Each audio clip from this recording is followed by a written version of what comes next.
You ask Tiger to solve. This deals with linear equations with one unknown. The final result is x equals 15.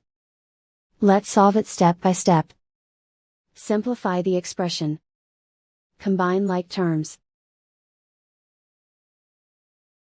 Group all constants on the right side of the equation. Subtract 15 from both sides.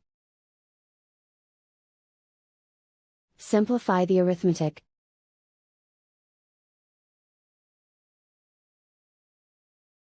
Convert the L into a positive number. Multiply both sides by -1.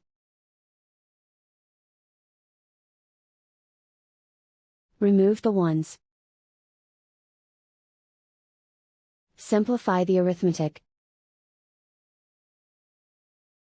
And so the final result is x equals 15.